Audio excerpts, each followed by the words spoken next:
ఏమిటో తెలిపే సాక్షి, క్రమమైన మార్గమేమిటో చూపే సాక్షి, ఉన్నతున్నట్టు చూపే సాక్షి, సత్య సాక్షి, ఉన్నతున్నట్టు చూపే సాక్షి, సత్య సాక్షి, సత్య సాక్షి, సత్య సాక్షి, సత్య సాక్షి, సత్య సాక్షి.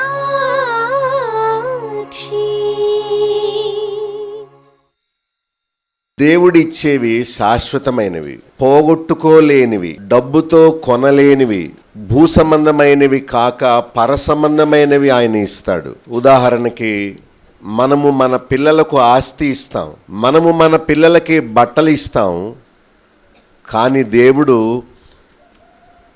రక్షణ వస్త్రాన్ని దయచేస్తాడు. ఆదామవ్వలు పాపం చేసి దిగంబరులుగా చెట్ల వెనుక దాక్కుంటే దేవుడు వారిని ప్రేమించి వారికి చర్మపు చొక్కాయలు కుట్టించి వారికి అందించాడు. శరీరానికి వస్త్రాలు మనుషులు ఇస్తారు, కానీ ఆత్మకు నిత్య వస్త్రాన్ని, పరలోక రాజ్యానికి వెళ్ళడానికి ఉపకరించే నీతి వస్త్రాన్ని దేవుడే ఇస్తాడు. మనం చక్కగా ఇల్లు కట్టుకొని మన పిల్లలకి ఇచ్చేస్తాం, కానీ దేవుడిచ్చేది మామూలు ఇల్లు కాదు, మన ఆత్మకు నిత్య నివాసాన్ని పరలోకములో ఇస్తాడు. నిత్యమైన వాటిని దేవుడు ఇస్తాడని వాటిని మనం సంపాదించుకోవాలి. భక్తి జీవితంలో కూడా ఆచారాలకు స్వస్తి చెప్పి యథార్థమైన భక్తిని మనం అనుసరించడానికి మనం ముందుకు వెళ్ళాలి. చూడండి, చిన్నపిల్లల్ని మనం స్కూల్లో వేసినప్పుడు ఎల్కేజీ యూకేజీ కంటే ముందు ఇంకో కేజీ ఉంది, ఏంటది? ప్రీకేజీ అని. ఈ ప్రీకేజీలో వాళ్ళకి ఏమి నేర్పరు, వాళ్ళకు రావడం వెళ్ళడం నేర్పిస్తారు. సిట్ అంటే కూర్చోవాలి, స్టాండ్ అంటే నిలబడాలి. వాళ్ళకి వెళ్ళడం రావడం, అటెండెన్స్ చేసినప్పుడు ఎస్ అనడం, ఇలాంటి చిన్ని 1 2 3 4 5 6 7 8 9 10 అనే జస్ట్ ఈ నెంబర్స్, ఆల్ఫబెట్స్, ఏబిసిడి ఇలాంటివి నేర్పిస్తారు. అయితే పిల్లలు పెద్దవాళ్ళు అయినప్పుడు వాళ్ళు పాఠాలు నేర్చుకుంటారు, ఇంగ్లీష్ మాట్లాడడం నేర్చుకుంటారు, క్రమంగా చక్కగా వాళ్ళ బట్టలు వాళ్ళే వేసుకోవడం నేర్చుకుంటారు. అయితే కొంతకాలానికి వాళ్ళు ఏమవుతారంటే ఇతరులకు చెప్పే స్థితిలోకి వస్తారు. అంటే స్టూడెంట్స్ టీచర్స్ అవుతారు. అంటే ఎంతసేపు కూర్చొని వినేలా ఉండకుండా నేర్చుకొని ఇతరులకు చెప్పే సామర్థ్యం మనం పొందాలి. అది మీ ప్రక్కింటి వాళ్ళకి నేను ఎలా చెప్తాను, మీరే చెప్పాలి. మీ చుట్టాలకు, మీ ఇళ్లలో ఉన్న వాళ్ళకి నేను చెప్పడానికి రావడానికి నాకు వీలవ్వదు. దేవుడు మిమ్మల్ని అక్కడ పెట్టి మీ కుటుంబీకులకు, మీ గ్రామస్తులకు, మీ వీధిలో ఉన్నవారికి మీరు తెలుసుకున్న సత్యాలు వారికి చెప్పే బాధ్యతను దేవుడు మీ మీదనే నిలిపాడు. సో మనం ఆత్మీయంగా ఎదగాల, లేక ఎక్కడ తీసిన గొంగళి అక్కడే ఉన్నట్టు ఉండాలా? చెప్పండి. మరి మీలో ఎంతమంది ఎదుగుతున్నారు?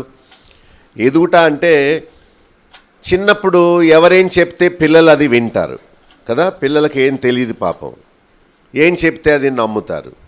అయితే ఎదిగిన వాళ్ళకి వాళ్ళను మోసం చేయలేము. చేయగలరా?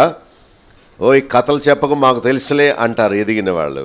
అలాగా మనము ఆత్మీయంగా ఎదిగినట్లు గుర్తు ఏంటంటే మనుషుల కట్టుకథలు, మనుషుల మాటలకు మనం అంగీకరించక సత్యమేదో మనం తెలుసుకోవాలి.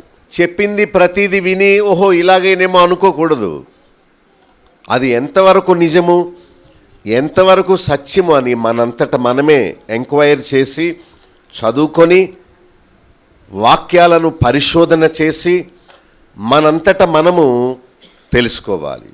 శారీరకంగా వయస్సులో మనందరం పెరిగినట్టు ఎదిగినట్టు ఆత్మీయమైన జ్ఞానములో కూడా, దేవుని గురించిన జ్ఞానములో కూడా మనందరం ఏమవ్వాలి? ఎదగాలి, సంపూర్ణులు అవ్వాలి, పరిపూర్ణులు అవ్వాలి. అదే దేవుని చిత్తం. మరి భక్తిలో ఎదుగుట అంటే ఆచారాల నుండి భక్తిలోకి రావడమే. ఆచారం అంటే వచ్చి వెళ్ళడం, భక్తి అంటే వచ్చి విని ఆ ప్రకారము చేయడం. ఆచారం అంటే ఏదో దేవుడి మీద అభిమానంతో ఆయనకి ఏదో కానుకలు ఇవ్వడం. భక్తి అంటే కానుకలు మాత్రమే కాదు, మన ఇష్టాన్ని, మన హృదయాన్ని, మన జీవితాన్ని దేవునికి అర్పణ చేయడం. ఆచారము అంటే చర్చిలోకి రావడం, దేవుని మందిరంలోకి రావడం. భక్తి అంటే మందిరంలోకి మాత్రమే కాదు, క్రీస్తులోకి, క్రీస్తు భక్తిలోకి రావడం అనేది భక్తి జీవితం. సో మనం ఇంక చాలే, వస్తున్నాను కదా, వింటున్నాను కదా అని అనుకోక, మనము మతంతో సరిపెట్టుకోకుండా మరి నీతి జీవితంలోకి, భక్తి జీవితంలోకి మనము ఎదగాలి. వ్యభిచారములో పట్టుబడిన ఒక స్త్రీని ఈ మతాధికారులందరూ లాక్కొని వచ్చి ప్రభు దగ్గర నిలబెట్టారు. ఆయనలో నేరము మోపాలని అడుగుతున్నారు. యేసు ప్రభువా, ఇదిగో ఈ స్త్రీ పాపము చేయుచుండగా పట్టుబడింది. మన రాజ్యాంగం ఏం చెప్తుందంటే, ధర్మశాస్త్రం ఏం చెప్తుందంటే ఈమెను రాళ్లతో కొట్టి చంపమని చెప్తుంది. మరి నువ్వేమంటావు అన్నాడు. ప్రభు ఏం మాట్లాడలేదు, అలా తలంచుకొని ఏదో రాసుకుంటున్నాడు అంతే. వాళ్ళు మరలా రెట్టించి అడిగిన మూలాన ప్రభు తల ఎత్తి చూచి, మీరు నీతిమంతులా? మీరు ఎన్నడూ ఏ పాపం చేయలేదా? ఆమె అంటే పట్టుబడింది, మీరు ఇంకా పట్టుబడలేదు, పట్టుబడే రోజు వస్తుంది. మీరు నీతిమంతులు అన్నట్టు ఇతరుల మీద రాళ్ళు వేయడానికి రాళ్ళు తెచ్చారా? రాళ్ళు వేసే అధికారం ఎవరిచ్చారు మీకు? అసలు మీ పొరపాటును మీరు చూసుకోకుండా ఇతరుల పాపములను ఎందుకు ఎత్తి చూపుతున్నారు అని ప్రభు అన్నాడు. మీలో ఏ పాపము లేనివాడు అని అనుకునేవాడు మొట్టమొదట ఆమె మీద రాయి వేయండి.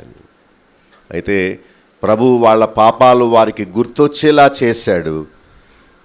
రాళ్ళు పట్టుకొని చంపడానికి వచ్చిన వాళ్ళు ఆ రాయి అక్కడ వదిలిపెట్టి మెల్లగా ఇంటికి వెళ్ళిపోయారు. చూచారా? ప్రభు తల ఎత్తి అన్నాడు, అమ్మా అన్నాడు. ఏ పాపాత్మురాలా అంటున్నారు. కానీ ప్రభు అమ్మా అని పిలిచి, నిన్ను చంపడానికి వచ్చిన వీళ్ళందరూ ఏరి అంటే అప్పుడు ఆమె అన్నది, ప్రభువా, నాకెవరూ ఏ హాని చేయలేదు. ప్రభు అన్నాడు, నేనును నిన్ను శిక్షింపను. ఎంత ప్రేమగలవాడు ఆయన. నేను నిన్ను ఎందుకు క్షమిస్తున్నానో తెలుసా? నీవు మరెన్నడూ పాపం చేయకుండా ఉంటావని క్షమిస్తున్నాను. ప్రభు గురించి ఏముందంటే, పాపులను రక్షించుటకు ఆయన ఈ లోకానికి వచ్చాడు.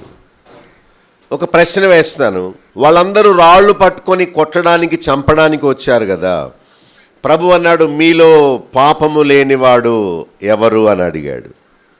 నేను అడుగుతున్నాను, మనలో పాపము లేనివారు ఎవరో చెయ్యెత్తండి, చేయి చూపించండి. ఎవరన్నా ఉన్నారా? ఎవరు లేరు. బైబిల్ చెప్తుంది అందరూ పాపం చేశారని బైబిల్ చెప్తుంది. ఒకవేళ పాపము క్రియల ద్వారా మనం చేయకపోయినా, పాపము చెయ్యాలి అని ఆలోచనలు వస్తేనే అప్పుడే మనము పాపులమని బైబిల్ చెప్తుంది. ఇప్పుడు మనందరం పాపులం కనుక మనందరం చచ్చిపోవాలి. పాపం వలన వచ్చు జీతము. మరి మనందరం చచ్చిపోతే ఇంకా మనం దేవుని ప్రేమను ఎలా పొందుతాం? ఇంకా లోకంలో ఎవరైనా ఉంటారా? ఉండరు. అయితే ప్రభు క్షమించడానికి వచ్చాడు, శిక్షించడానికి కాదు. పశ్చాత్తాపపడిన వారిని క్షమించడానికి వచ్చాడు. అదే ఆయన ప్రేమ. వీళ్ళేమో క్షమాపణ పొందకుండానే వెళ్ళిపోయారు అక్కడ నుండి.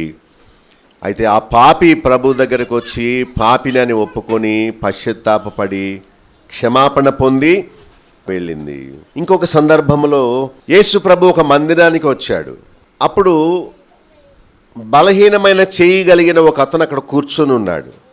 అంటే చూసారా, పోలియో వచ్చిన వాళ్ళు కాళ్ళు చేతులు ఎలా సన్నగా ఉంటాయో, బలహీనంగా ఉంటాయో, అలాగా ఊచ చేయగలిగిన ఒక అతను కూర్చున్నాడు. ఆ మీటింగ్లో ప్రభు మీద నేరం మోపడానికి వచ్చిన వాళ్ళు ఉన్నారు, నేను పాపిని నన్ను క్షమించు అని తగ్గించుకున్న వాళ్ళు కూడా ఉన్నారు.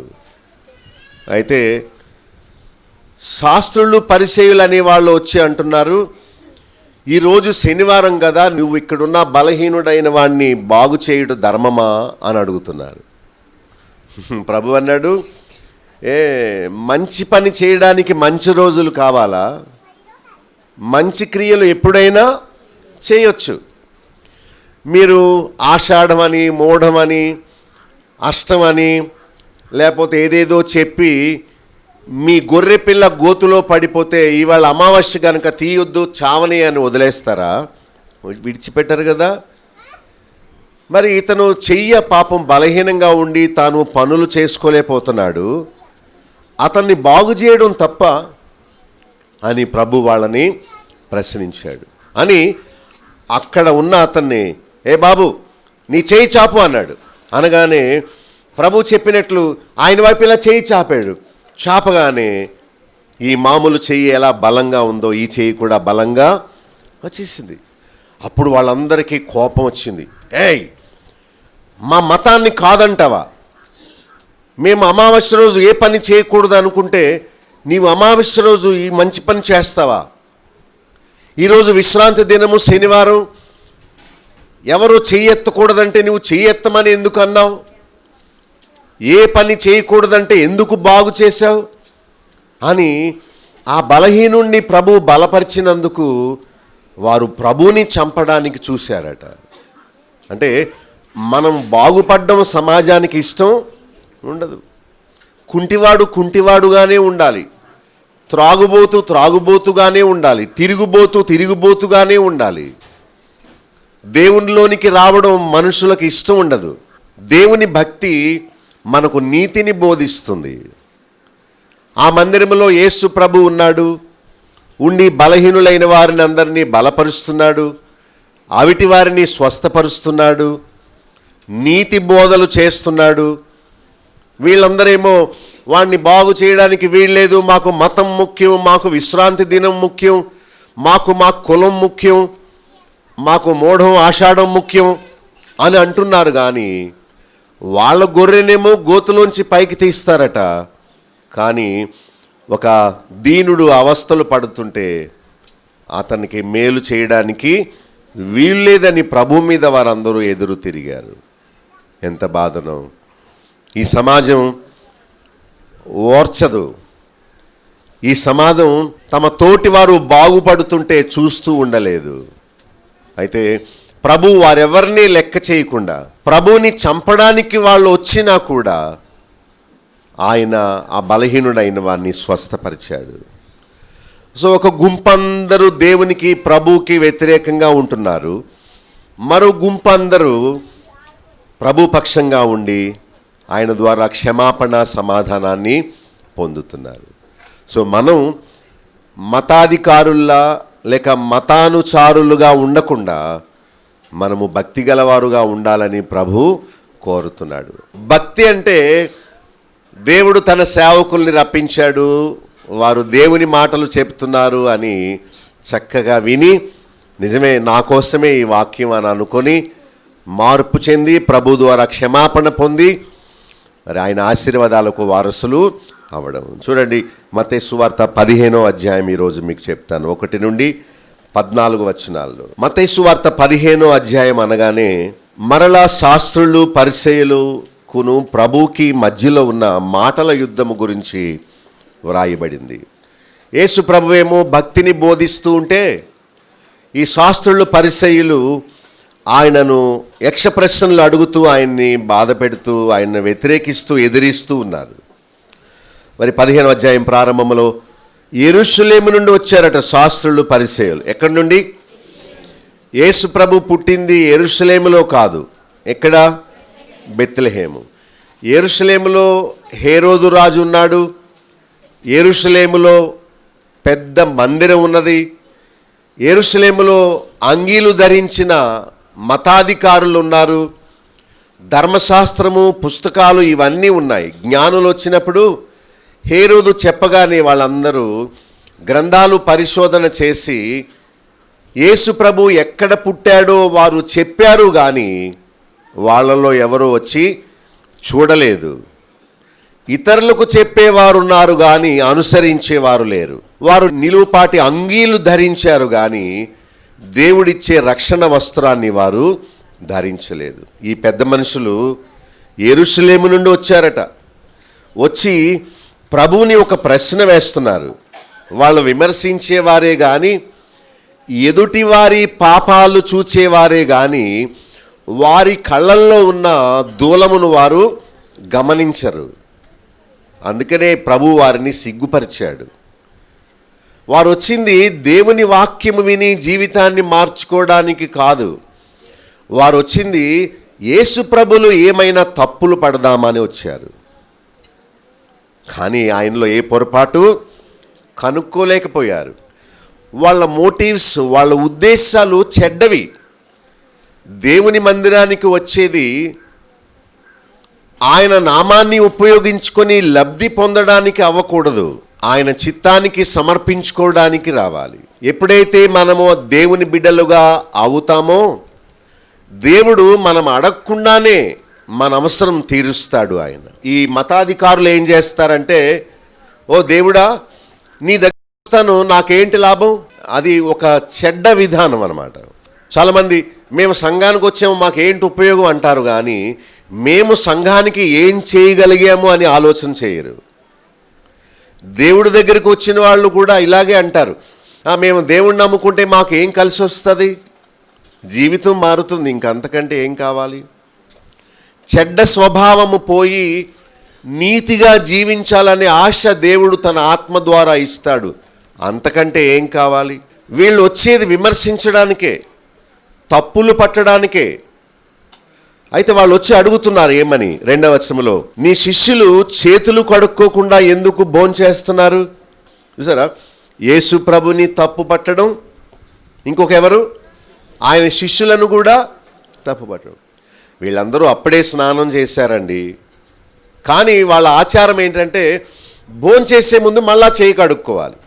ప్రభు అన్నాడు, ఇప్పుడే స్నానం చేసిన వాళ్ళు మళ్ళా చేయి కడుక్కో అవసరం లేదు, శుభ్రత కోసం చేయి కడుక్కోవాలి కానీ ఆచారం కోసం కాదు. కొంతమంది గ్లాసులో నీళ్ళు వేసి దానిలో ఒక నిమ్మకాయ వేసి కొంత పసుపు వేసి దానిలో ఒక మామిడాకు వేసి ఇలా అంటారు. ఏమండి, ఆ నీళ్ళ చినుకులు పడడం వల్ల మనం మురికిపోతుందా? చేయి కడుక్కోవడం ఎందుకంటే శుభ్రత కోసం. మనం ఏవేవో ముట్టుకొని ఉంటాం, ముట్టుకున్నప్పుడు ఆ మలినం మన చేతికి అంటుకుంటుంది. మనం చేతులు కడుక్కోకుండా భోంచేస్తే ఆ మురికి మన నోట్లోకి, మన పొట్టలోకి వెళ్ళిపోయి అనారోగ్యం వచ్చేస్తుంది. శుభ్రత కోసం మనం చేతులు కడుక్కోవడం చాలా అవసరం, కానీ ఆచారాల కోసం నీళ్లు చల్లుకోవడం అనేది తప్పు. నీళ్లు చల్లుకోవడం వల్ల మనకు శుభ్రత కలుగదు కానీ కడుక్కోవడం వల్ల మనకు శుభ్రత కలుగుతుంది. అప్పుడే స్నానం చేసామనుకోండి, అప్పుడే మనం చేయి తుడుచుకున్నాం అనుకోండి, భోజనం చక్కగా ప్లేట్లో వడ్డించారనుకోండి, మళ్ళీ మనం కడుక్కోడానికి వెళ్తామా? అలా కడుక్కోడానికి వెళ్ళిందేమో ఆచారం, శుభ్రాన్ని పాటించేది మంచి విధానం. అయితే వీళ్ళు అప్పుడే స్నానం చేసి వచ్చారు, ఆచారం కోసం చెయ్యేందుకు కడుక్కోలేదు నువ్వు నీ శిష్యులు? మనం కొన్ని ఆచారాలకు కట్టుబడి ఉన్నాం కదా, కొన్ని పండుగలకు కట్టుబడి ఉన్నాం కదా, ఎందుకు ఆచారాన్ని మీరు మీరుతున్నారు? ఎందుకు మీరు నీళ్లు చల్లుకోవట్లేదు? ఎవరైనా వ్యక్తులు ఇంటికి వస్తే వెంటనే ఎందుకు మీరు నీళ్లు చల్లలేదు అని ప్రభువుని ఆయన శిష్యులను తప్పు పట్టడానికి వీళ్ళు ప్రభువుని ప్రశ్న వేశారు. వాళ్ళు చెప్పిన ఇంకొక మాట ఉంది, పెద్దలు పెట్టిన పారంపర్య ఆచారమును ఎందుకు అతిక్రమిస్తున్నారు? ఏంటి వాళ్ళ ప్రశ్న? ఏంటి? ఏనాటి నుండే వచ్చే ఈ ఆచారాన్ని ఎందుకు మీరు మారుస్తున్నారు? భారతదేశ సంస్కృతిని మీరెందుకు తిరగరాస్తున్నారు? హిందూ సాంప్రదాయాన్ని మీరెందుకు మారుస్తున్నారు? ఇదిగో మేము ఒక పద్ధతి పెట్టుకొని ఆ పద్ధతిలో మేము నడుస్తుంటే మీరెందుకు అలా కాదు ఇలా అని మారుస్తున్నారు? అదే వాళ్ళ ప్రశ్న. మాకు మతం ముఖ్యం, మాకు కులం ముఖ్యం, మా ఇలవేల్పులు ముఖ్యం, మీరేంటి వేరే వాళ్ళని మాకు పరిచయం చేస్తున్నారు, క్రొత్త మతాన్ని ఎందుకు మా మధ్యలోకి తీసుకొస్తున్నారు అని అంటున్నాడు. ఎంత బాధనో. వాళ్ళ బాధంతా మేము స్నానం చేసినప్పటికీ భోంచేసే ముందు చేతులు తడుపుకోవాలి, ఒక ఆచారం మాది, మీరెందుకు మధ్యలో ఇప్పుడు వచ్చి చేతులు కడుక్కోకుండానే ఎందుకు భోంచేస్తున్నారు అని ప్రభువుని వాళ్ళు తప్పుపడుతున్నారు. పైగా పెద్దలు పెట్టిన పారంపర్య ఆచారమును ఎందుకు మీరుతున్నారు అని అడిగాడు. సాంప్రదాయాన్ని ఎందుకు మీరుతున్నారు అని అడిగారు. ఒక ఆమె నిండు గర్భిణి, నొప్పులు మొదలయ్యాయి. డాక్టర్ గారు అన్నారు, ఈ ప్రసవం వచ్చేలా లేదు, ఆపరేషన్ చేస్తేనే మంచిది, తల్లికి ఇబ్బంది, లోపల బిడ్డకు ఇబ్బంది అంటే వాళ్ళు అన్నారు, ఈవేళ మంగళవారం, ఈవేళ వద్దు, రేపే ఏకాదశి, 12 దాటగానే ఆపరేషన్ చేయండి అన్నారు. 12 లోపు చేయకూడదట. అతనెవరో మంగళవారం తెల్లవారుజాము చచ్చిపోతే మంగళవారం కాలిస్తే ఎలాగా, బుధవారం జ్వరపడ్డాక అప్పుడు అర్ధరాత్రి చేద్దామంటున్నారు. ముహూర్తం గురించి మంచి రోజు కాదని పాపం ఆ బిడ్డను చంపేశారు. పొట్టలో ఉన్న బిడ్డ ఆలస్యమైంది, మరి సమయానికి డెలివరీ చేయకపోవడం వల్ల ఆ బిడ్డ చనిపోయాడు. చూచారా? ఏమైనా సరే మంగళవారం ఏ పని చేయడానికి వీల్లేదు. ఏమైనా సరే ఇదిగో ఆషాఢంలో కోడలు ఉండడానికి వీల్లేదు, పంపే, ఇంటికి పంపే. మాకు భక్తి, దేవుడు, వాక్యం, నీతి ముఖ్యం కాదు. కొత్తగా పెళ్ళైనా పర్వాలేదు, భార్యాభర్తలను విడదీసేయడమే మాకు ముఖ్యం, వాళ్ళు ఐక్యంగా ఉండడం మాకు ముఖ్యం కాదు. చూసారా సమాజం ఎలా తయారైపోయిందో. మంచి చేయడానికి మంచి రోజు కావాలట. ప్రభు అడిగాడు, మీ గొర్రె గోతులో పడిపోతే ఈరోజు మంచిది కాదని మీరు తీయడం మానేస్తారా అని అడిగాడు. వారు గొర్రెను పైకి తీస్తారు కానీ వారు పడిపోయిన వ్యక్తిని మాత్రం లేపకూడదని పెట్టుకున్నారట. మతము మనుషుల్ని మూర్ఖుల్లా చేస్తుంది.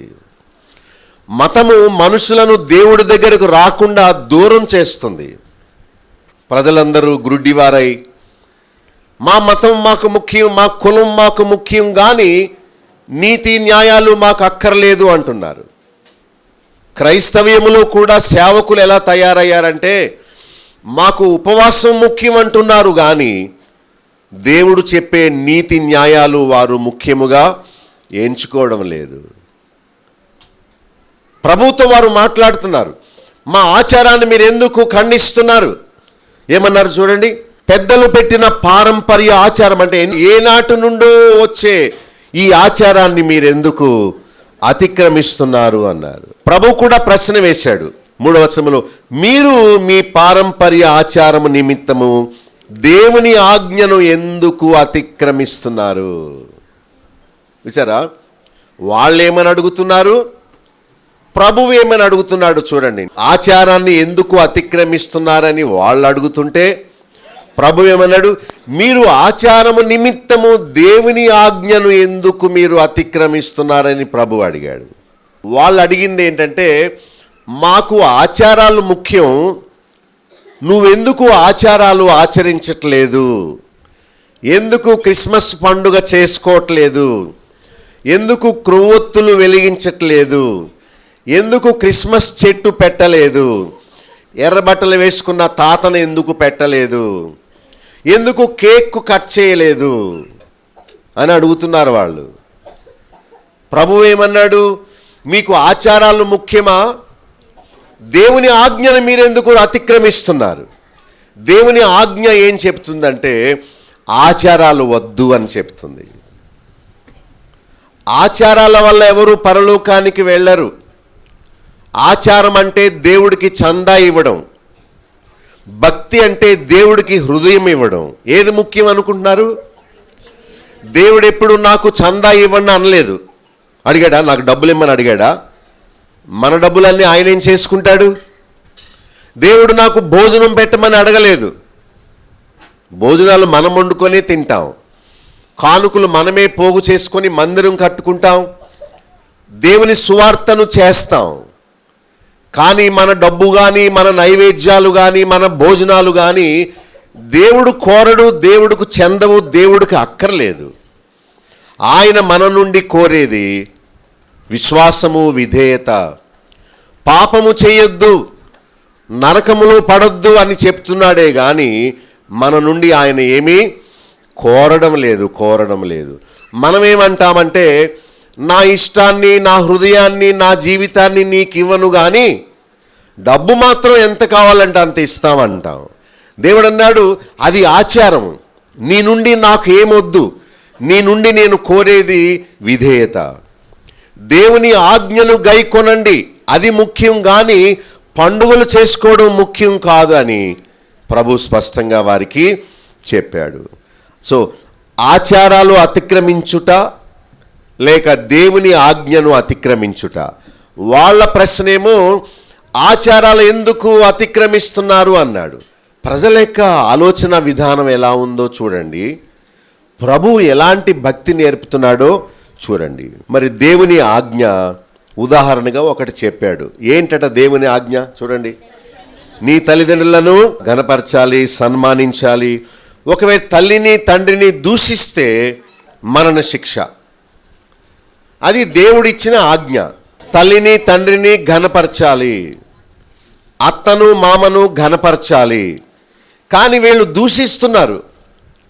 దేవుని ఆజ్ఞను మీరు మీరుతున్నారు, కానీ బోధలు చేస్తున్నారు. చూసారా, మతం అంటే అదే. దేవుడు చెప్పింది మీరు చేయకుండా మీకు తోచినట్లు చేస్తున్నారు, అదే మతం. ఏమనుంది? ఎఫెసీ 6వ అధ్యాయం ప్రారంభంలో, నీవు దీర్ఘాయుష్మంతుడు అగునట్లు నీ తల్లిని తండ్రిని సన్మానించు, వారి మాట విని వారికి లోబడి ఉండు అని దేవుని వాక్యం చెప్తుంది. మీలో ఎంతమంది ముసలి వాళ్ళైన తల్లిదండ్రులను నిర్లక్ష్య పెడుతున్నారు? మీలో ఎందరూ తల్లిదండ్రులు చెప్పిన హెచ్చరికను మీరు కాదని వెళ్ళిపోతున్నారు? దేవుని మందిరానికి వస్తున్నారు, కానుకలు ఇస్తున్నారు, సుదీర్ఘమైన ప్రార్థనలు చేస్తున్నారు, కానీ వృద్ధాప్యములో ఉన్న తల్లిదండ్రులను మీరు మరి లెక్క చేయడం లేదు. నేను కోరేది చందాలిమ్మని కాదు, ఓ క్రమంగా ఉపవాసం ఉండమని కాదు. నేను కోరేది జన్మనిచ్చిన తల్లిదండ్రులను దూషించొద్దు, వారిని ఘనపరచు, వారిని సన్మానించు. కానీ వీళ్ళేమంటున్నారట? తల్లిదండ్రులను సన్మానించి అక్కర్లేదు అంటున్నారట. చూసారా, దేవుడేమో సన్మానించు, గౌరవించు, వాళ్ళు నీకు జన్మనిచ్చారు, వాళ్ళని విస్మరించుకు. నీవు కూడా ముసలోడు అయినప్పుడు నీ పిల్లలు కూడా అలాగే చేస్తారు నీ విషయంలో. ఇప్పుడు నీ తల్లిదండ్రులను నీవు చూసుకుంటే రేపు నిన్ను నీ పిల్లలు చూస్తారు. ఇప్పుడు నీ తల్లిదండ్రులను అనాథ శరణాశ్రయంలో పడేసావనుకో, నీ గతి కూడా అలాగే ఉంటుంది. దేవుణ్ణి ప్రేమిస్తున్నావని చెప్పుకునే నీవు నీ తల్లిదండ్రులను ప్రేమించు, నీ పొరుగు వారిని ప్రేమించు. ప్రేమ ప్రేమ అంటున్నావు కానీ దేవుడి మీద ఏదో మతానుసారంగా ప్రేమ చూపిస్తున్నావు కానీ నీ పొరుగువాని నీవు ప్రేమించట్లేదు. వాళ్ళు ఏమంటున్నారట? తల్లిదండ్రులను ఘనపరచక్కర్లేదు అంటున్నారట. దేవుడేమో ఘనపరచు అంటున్నాడు, వీళ్ళు ఏమంటున్నారు? పైగా అంటున్నారట వాళ్ళు 5వ వచనంలో, నా వల్ల నీకు వచ్చేది దేవుడి వల్ల వచ్చేది. అంటే నేనే నీకు దేవుణ్ణి అంటున్నారట. నేను నీకు డబ్బులు ఇస్తున్నానే కనుక నేనే నీకు దేవుణ్ణి, అది దాని అర్థం. అంటే దేవుడు చెప్పేది చేయకుండా వాళ్లకు తోచినట్లు చేయడు. నాకు ఎంత వేదన కలుగుతుందో, బైబిల్లో ఇలా ఉంటే నీవు ఎందుకు ఇలా బోధిస్తావు అని నేను ఎంత బాధపడుతూ ఉంటాను. మనుషులు అనుకున్నది వేరు, బైబిల్లో దేవుడు చెప్పేది వేరు. ఆజ్ఞలు గైకో, అప్పుడు నీవు పరలోకం వెళతావని బైబిల్ చెప్తుంది. వీళ్ళేమంటున్నారు? ఆ తల్లిదండ్రులను గణపరచక్కర్లేదు, వాళ్ళకు వసార వేసాం, ఒక నులక మంచం వేసాం, ఇదే ఎక్కువ. అయినా మా నాన్న ఏం చేశాడంటే చిన్నోడికి ఎక్కువ ఇచ్చి పెద్దోడికి తక్కువ ఇచ్చాడు నాకు. నేను ఆడిని ఎందుకు చూస్తాను? ఎందుకు ఆస్తి ఇవ్వలేదని తల్లిదండ్రులు చచ్చిపోవాలని కోరుకుంటున్నారు. ఒక కూతురు వచ్చి తల్లిని కొట్టేస్తుందట, ఎందుకంటే చిన్నదానికి ఇచ్చేతనం లేక పెద్దదానికి ఇచ్చేతనం నాకు ఏమి ఇవ్వట్లేదని. దేవుడు అన్నాడు, నీకు జన్మనిచ్చిన తల్లిదండ్రులను ఘనపరచు, సన్మానించు, వారిని ఎదిరించుకో, కష్టకాలంలో వారిని చూడు అని దేవుడు చెప్తుంటే ఏం అక్కర్లేదు అంటున్నారు. వీళ్ళు చేతులు కడుక్కునే విషయంలో మాత్రం చాలా జాగ్రత్తగా ఉన్నారు. మతం ఎవరికో మంచినీళ్ళు ఇచ్చారట, వాడు ఏ కులస్తుడో అనుమానం వచ్చి వెంటనే ఆ గ్లాసును అలాగా అంటుల్లో పడేసి వెంటనే తోమేసి వెంటనే చక్కగా కట్టేసి అమ్మో వాళ్ళెవరో ముట్టుకున్నారు, ఇది మైలు పడిపోయింది అనుకున్నారు. పోస్ట్ మ్యాన్ వచ్చారట, అమ్మా ఉత్తరం వచ్చింది మీకు. బాబు ఆగు, మీరు ఎవరో? ఓహో మీరు వాళ్ళ, లాటలు అని చెప్పి నీళ్ళు పట్టరా పిల్ల అని చెప్పి కళ్ళాపు చల్లినట్టుగా ఏం చేసింది, నీళ్ళు మొత్తం ఇల్లంతా నీళ్ళు చల్లేసింది. ఎవడో వచ్చాడు, మన ఇల్లంతా అపవిత్రం అయిపోయిందని. చూసారా, మేలు చేయడానికి వచ్చాడు పోస్ట్ మ్యాన్, ఇల్లంతా కలుషితం అయిపోయింది అనుకోండి. మతం అంటే ఇదే, ఆచారాలంటే ఇదే. ప్రభు అన్నాడు వేషధారులారా అని చెప్పాడు. దేవుని ఆజ్ఞను గైకొనని వారు చేసే తప్పు ఏంటంటే ఆచారము అనుసరించడానికి వారు దేవుని వాక్యాన్ని అర్థము లేనిదిగా చేస్తున్నారు. చూచారా ఎంత బాధనో, ప్రభు ఎంత బాధపడుతున్నాడు. ఓ వేషాన్ని ధరించుకున్న వారులారా, వేషధారులారా, ఆచారాల కోసం వాక్యాన్ని నిరర్ధకం చేస్తున్నారు. వాక్యం ఏం చెప్తుందంటే ప్రతిరోజు మన సిలువను మనం ఎత్తుకొని ప్రభువుని వెంబడించాలని వాక్యం చెప్తుంది. అయితే ఈ మతాచారులు ఏం చెప్తున్నారంటే సంవత్సరానికి ఒకసారి క్రిస్మస్ పండుగ చేసుకోండి అంటున్నారు. మేరీ క్రిస్మస్ అంటే కొంచెం ఒక ఆర్ ఎక్స్ట్రా పెట్టి MARRY అని పెట్టారు. MARY మేరీని. మేరీ అంటే మరియా. ఏమంటే మరియను పూజించమని బైబిల్లో ఉందా? ఆమెను దేవతను చేశారు. మేరీ మాస్ అన్నారు, అంటే మరియను మాస్ అంటే పూజ చేయమన్నారు. దేవుడు అంటున్నాడు ఆచారము కొరకు దేవుని ఆజ్ఞను మీరు నిరర్ధకము చేస్తున్నారు. దేవుని ఆజ్ఞ ఏమో ఎల్లప్పుడూ ప్రభువునందు ఆనందించుడనేది దేవుని ఆజ్ఞ. మనుషుల మాట ఏంటంటే, ఆచారం ఏంటంటే సంవత్సరానికి ఒకసారి పండుగ చేసుకోండి అంటున్నారు. ఇంతకు మీరు ఆచారాలు అనుసరించేవారుగా ఉంటారా, లేక దేవుని ఆజ్ఞను అనుసరించేవారుగా ఉంటారా? ప్రభు సత్యాన్ని బోధించినందుకు తన ఇంటివారే ఆయన్ని బయటకు పోమన్నారు. ఆయన తండ్రి ఆయనను విడిచిపెట్టలేదు. మనకు ముఖ్యం ఆచారం కాదండి, నమ్మండి మీరు, ఆచారాలు కాదు, వాక్యం వాక్యం వాక్యం. రెండు భాగాలు వారు, ఒకరేమో దీనులుగా ఉండి దేవుని వాక్యాన్ని విని పశ్చాత్తాపపడి క్షమాపణ పొంది సమాధానముతో వెళ్ళిన వారు ఒక బాపతో, రెండో బాపతో మనుషులందరూ మాకు ఆచారాలు ముఖ్యం అంతే, ఈరోజు నువ్వు కుంటివాడిని బాగు చేయడానికి వీల్లేదు, ఈరోజు నువ్వు ఆచారాన్ని అనుసరించాలంతే. అంటే నేటి పాస్టర్లు అయితే ఓకే ఓకే ఓకే ఈవేళ చేయనులే, రేపు చేస్తాను, ఈవేళ మరి విశ్రాంతి దినము కదా. దేవుడు ఎంత ఏడుస్తూ ఉంటాడో పైనుండి. అయ్యో నేను స్పష్టంగా రాసి పెడితే వీళ్ళు చదువుకుంటున్నారు కూడా గ్రహించట్లేదు. ఎన్నిసార్లు పాస్టర్లు వారికి వచ్చి చెప్పినా అమ్మా ఇది భక్తి అని చెప్పినా కూడా వారు గ్రహించట్లేదని పరలోకమందున్న దేవుడు ఎంతగా బాధపడుతుంటాడు. ఆ తండ్రి చెప్పినట్లు చేస్తేనే మనకు నెమ్మది, కానీ మనుషులు కల్పించిన పద్ధతులను దైవోపదేశాలుగా మనము చూడండి, అక్కడ రాసి ఉంది 7వ వచనంలో వేషధారులుగా జీవిస్తున్నారు. 9వ వచనంలో తమ పెదవులతో దేవుణ్ణి ఘనపరుస్తున్నారు కానీ వారి హృదయము ఆయనకు దూరముగా ఉన్నది. ఇక్కడ ఉన్న వాళ్ళల్లో ఎంతమంది హృదయములో ప్రభు ఉన్నాడు?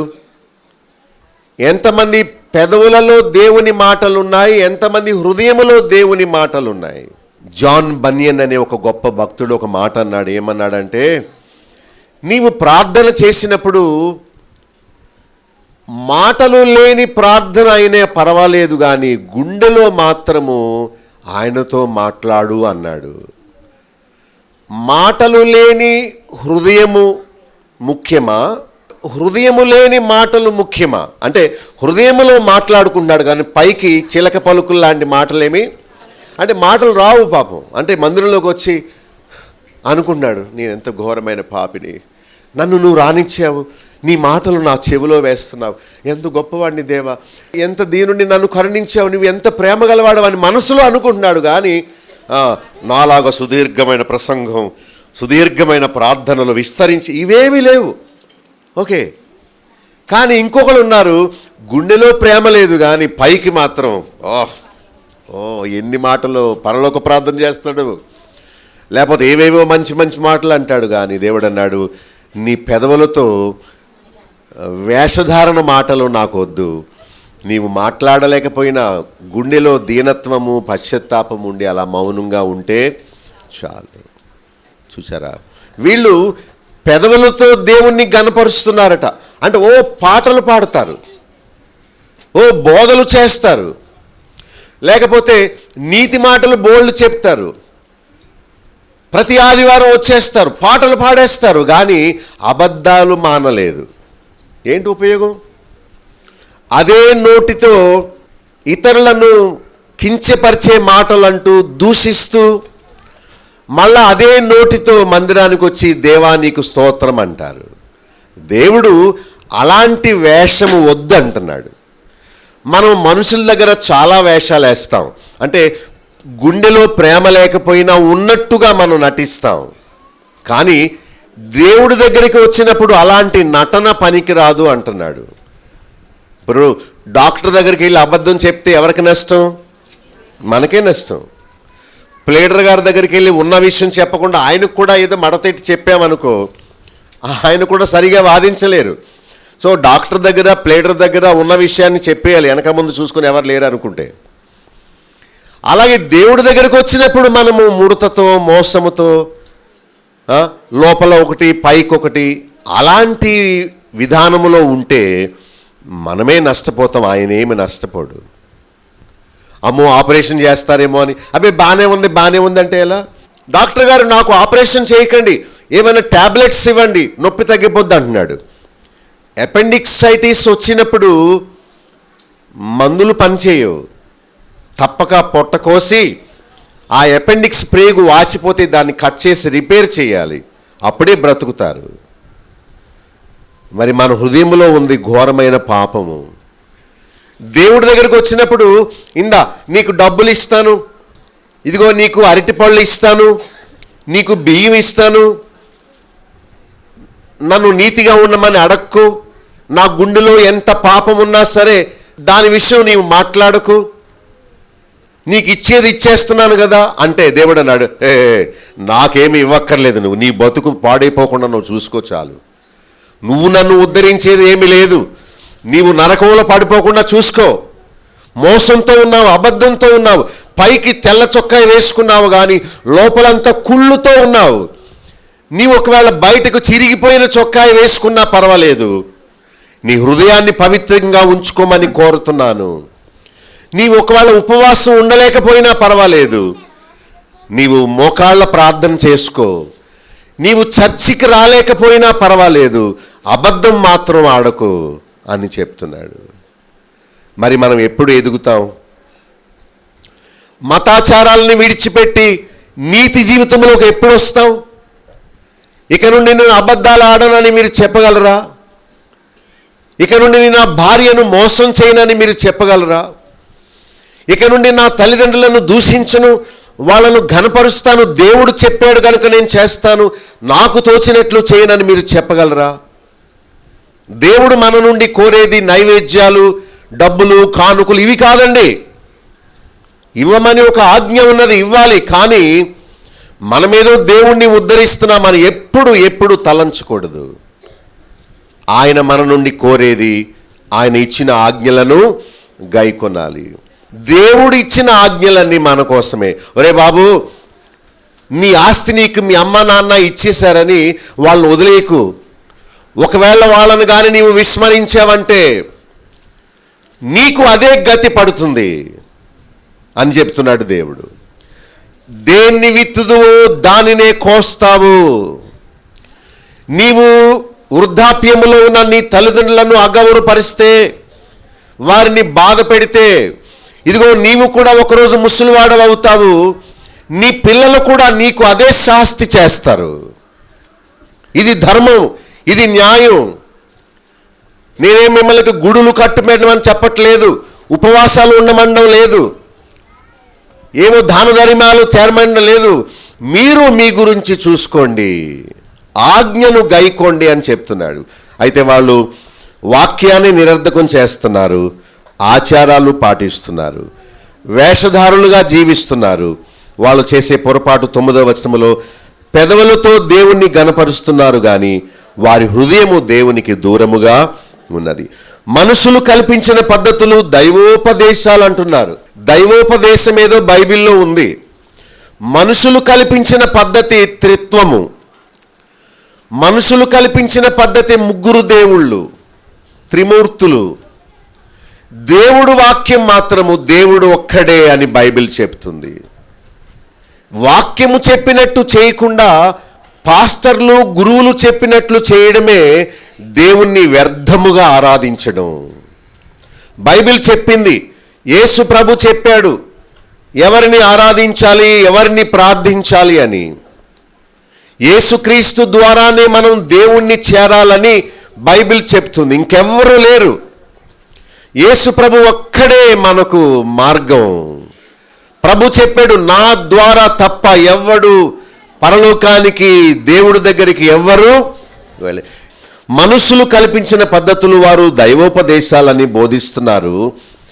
మనుషులు కల్పించిన పద్ధతులను అనుసరిస్తే మనము ఆయనను వ్యర్థముగా ఆరాధిస్తాం. 10-11 వచనాల్లో ప్రభు చెప్పిన మాట మనం చూద్దాం. జన సమూహములను ప్రభు పిలిచాడు. నాకు చెప్పండి, మీరు విని గ్రహించుడి. పిలిచాడు అంటే అర్థం ఏంటి? రమ్మని. ఏమన్నాడు? వినండి అన్నాడు. చెవులతో ఏం చేయాలి? మరి బ్రెయిన్, మెదడుతో ఏం చేయాలి? గ్రహించాలి. హృదయంతో ప్రేమించాలి. గుండె ఎందుకు ఇవ్వబడింది? లవ్ సింబల్ కదా. దేవుణ్ణి ప్రేమించాలి, పొరుగు వారిని. మెదడు ఎందుకు ఇవ్వబడింది? తెలుసుకోవడానికి. చెవులతో గ్రహించం, చెవులతో ఏం చేస్తాం? కేవలం వింటాం అంతే. మెదడుతో మనం ఆలోచిస్తాం. ఓ నిజమే కదా, ఆచారాలు మనం పెట్టుకున్నవి, ఆజ్ఞలు దేవుడిచ్చినవి, ఆచారాలు జీవితకాలం అంతా పాటించిన మనం మోక్షానికి పరలోకానికి వెళ్ళము. దేవుడిచ్చిన ఆజ్ఞ భారమైంది కాదు. తల్లిదండ్రులను సన్మానించమన్నాడు అంతే. అది కష్టమే, అది మీ మేలు కోసమే. తర్వాత చూడండి 13వ వచనంలో, తండ్రి నాటని ప్రతి మొక్క పెళ్ళగింపబడును. మనము తండ్రి నాటిన మొక్కల వలె ఉండాలి. అంటే దేవుని ఆజ్ఞను గైకొనుటయే తండ్రి చేత నాటబడిన మొక్క. అయితే శత్రువు గురుగులు నాటాడని ప్రభువు చెప్తున్నాడు. 14వ వచనం చూడండి, వారి జోలికి వెళ్ళకుడి, పోకుడి, ఎందుకంటే వారు గుడ్డివారై ఉండి గుడ్డివారికి త్రోవ చూపుతారు. ఇద్దరు పాతాళములో పడిపోతారు, గుంటలో పడిపోతారు. ప్రభు చెప్పాడు, బైబిల్లో లేని దాన్ని బోధించే వారి దగ్గరికి పోకండి, మతాచారులను అనుసరించకండి. ప్రభు చెప్పిన మాట ఇది. నీతిని అనుసరించాలి కానీ ఆచారాల్ని కాదు. నీతి అనేది ఏదో క్రిస్మస్ 30 రోజులు దీక్ష చేయడం కాదు. జీవితకాలం అంతా నీతిగా ఉండాలి. మరి ప్రభు చెప్పాడు, వాళ్ళ జోలికి వెళ్ళకండి, వాళ్ళ దగ్గరికి వెళ్ళకండి. వాళ్ళ దగ్గరికి వెళితే మీకు మతాన్ని మీకు పులుముతారు, పైన మీకు ఇవి నేర్పుతారు. కానీ మీరు నా దగ్గరికి రండి, నేను మీకు నీతి నేర్పుతాను అని చెప్తున్నాడు. సో మనం నేర్చుకోవాల్సిన పాఠములు ఒక 7 చెప్తాను. మొట్టమొదటిది, ప్రభు జనసమూహాన్ని 10వ వచనంలో రమ్మని పిలుస్తున్నాడు. ఏమంటున్నాడు? కమ్ అంటు మీ, నా యుద్ధకు రండి, నేను మీకు విశ్రాంతి ఇస్తాను. మతాచారుల దగ్గరికి వెళితే వాళ్ళు పై పూతలు వేస్తారు, మీ నొప్పి తగ్గదు, మళ్ళా రేపు నొప్పి వచ్చేస్తుంది. పైగా నొప్పికి మందులు ఎక్కువ వాడడం వల్ల మీకు అనారోగ్యం ఎక్కువ అవుతుంది, కానీ అనారోగ్యం పోదు.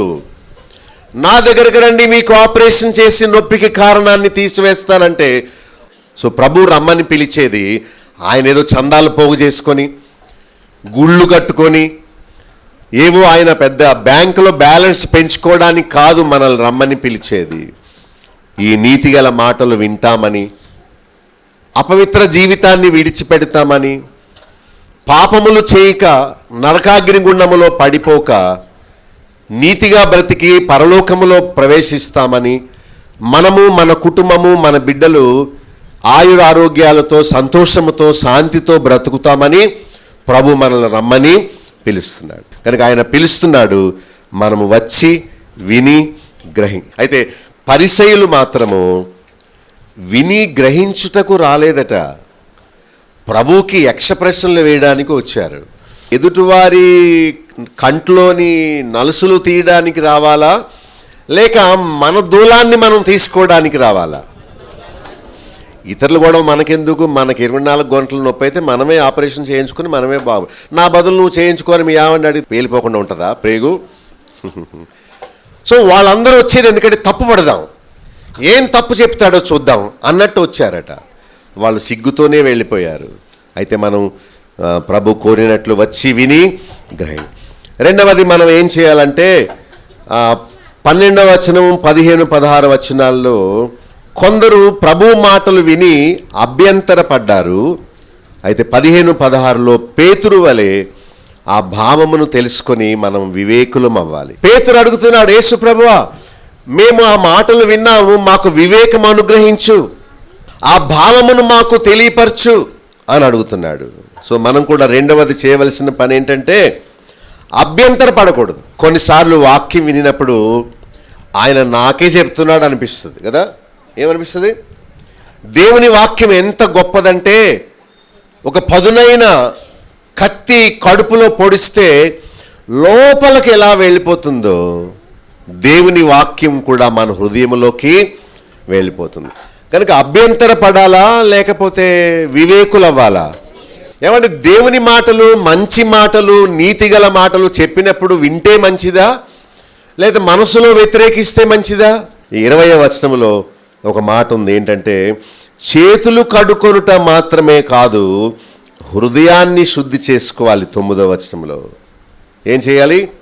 ఆచారాల్లో నుండి భక్తిలోకి రావాలి. ఇది 3వ పాయింట్.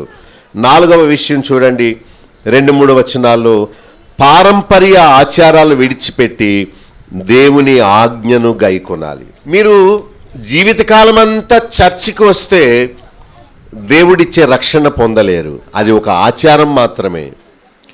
చర్చికి రావడం మాత్రమే కాదు, ప్రభువుని హృదయంలో చేర్చుకోవాలి. అప్పుడే దేవుడిచ్చే మేలు మనం పొందగలుగుతాం. కనుక ఆచారాల్లో నుండి ఎక్కడికి రావాలి?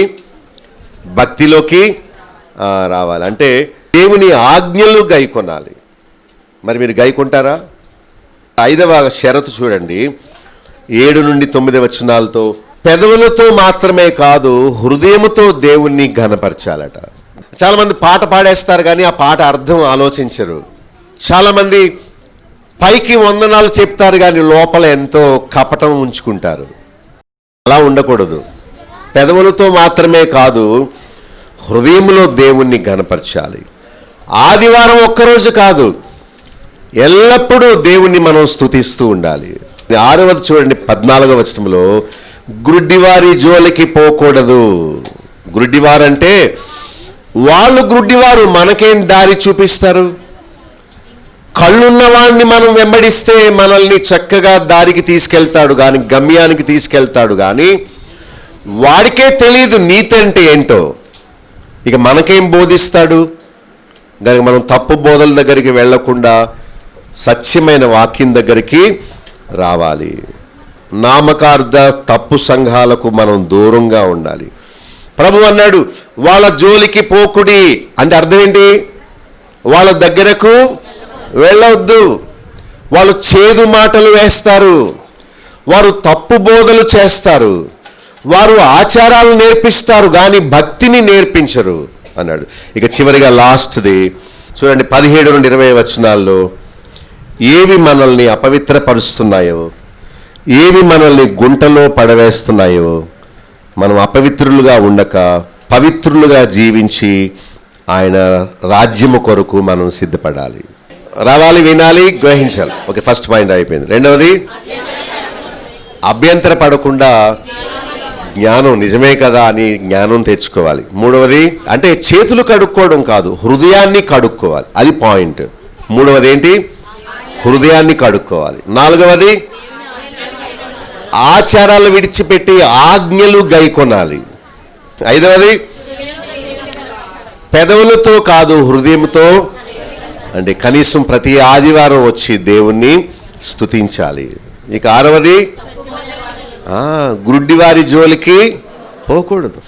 గుడ్డోడు వెంబడించాలంటే వెంబడించండి. ప్రభు ఏం చెప్పాడు? నువ్వే గుడ్డోడు, మళ్ళా ఇంకో గుడ్డోడిని వెంబడిస్తే ఇద్దరు కలిసి గుంటలు, ఒకవేళ గుడ్డివాడు నిన్ను గోతులో పడవేస్తాడు. తప్పు బోధకులే గుడ్డివారు, వాక్యము ఎరుగని వారు. వాళ్ళు వెంబడించామా మనం కూడా వాళ్ళతో పాటు గోతులో పడిపోతాం. కనుక వాళ్ళకు దూరముగా ఉండాలి. ఏడవది, మనము పవిత్రులుగా ఉండాలి. ఎలా ఉండాలి? 17 నుంచి 20 వచనంలో ఏవి మనల్ని అపవిత్రపరుస్తున్నాయో, ఏవి మనల్ని పవిత్రంగా ఉంచుతున్నాయో చూచి పవిత్రముగా జీవించి ఆయన రాకడ కోసం మనం సిద్ధపడాలి. ప్రార్థన చేసుకుందాం. కళ్ళు మూసుకోండి.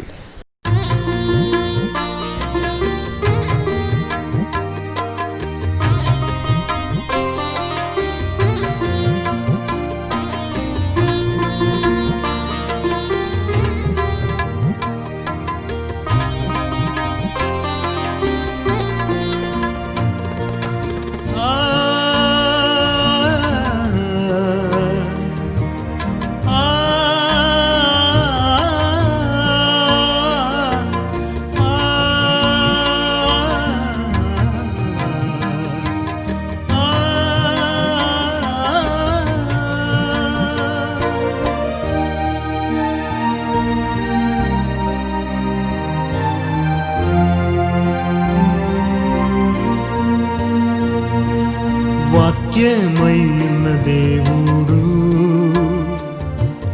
విత్తనముగా తన వాక్యమును హృదయములో నాటియుండే ఫలించును రంతలుగా. వాక్యమైన దేవుడు విత్తనముగా తన వాక్యమును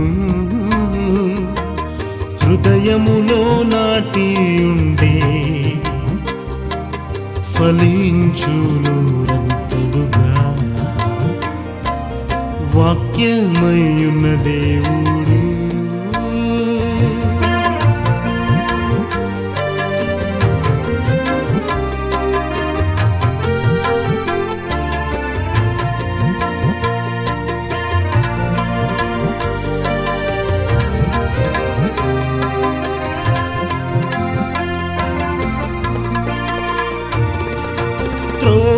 ప్రక్కను పడిన వాక్యమను విత్తనములు పక్షులు వాటిని తినివేసెన్. రాజ్యవాక్యము వినియు గ్రహింపకుంటేనే దుష్టుడు దానెత్తుకుపోవున్. త్రోవ ప్రక్కను పడిన వాక్యమను విత్తనములు పక్షులు వాటిని తినివేసెన్. రాజ్యవాక్యము వినియు గ్రహింపకుంటేనే దుష్టుడు దానెత్తుకుపోవున్. వాక్యమయ్యున్న దేవుడు విత్తనముగా తన వాక్యమును హృదయములో నాటియుండే ఫలించును రంతలుగా. వాక్యమయ్యున్న దేవుడు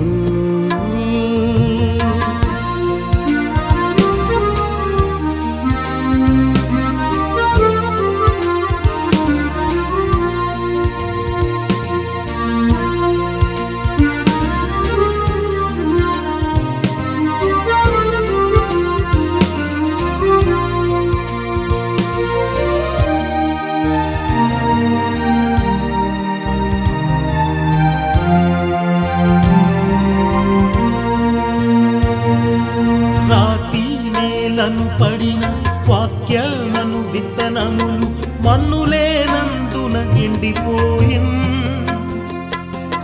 విని అంగీకరించి శ్రమహింసలొచ్చినప్పుడు శోధనలో తప్పిపోయెదరు.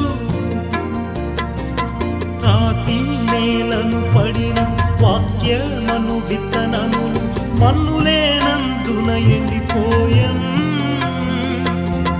విని అంగీకరించి శ్రమహింసలొచ్చినప్పుడు శోధనలో తప్పిపోయెదరు.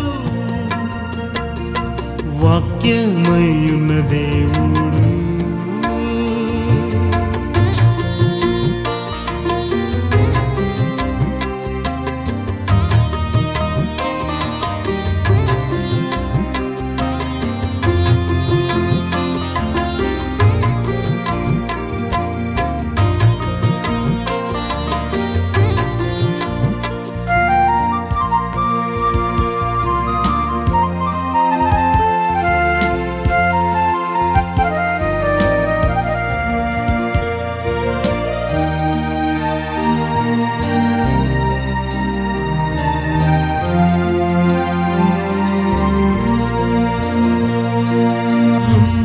పొదలలో పడిన వాక్యమను విత్తనములు కలిసి మొలిచి వాటిననచెన్.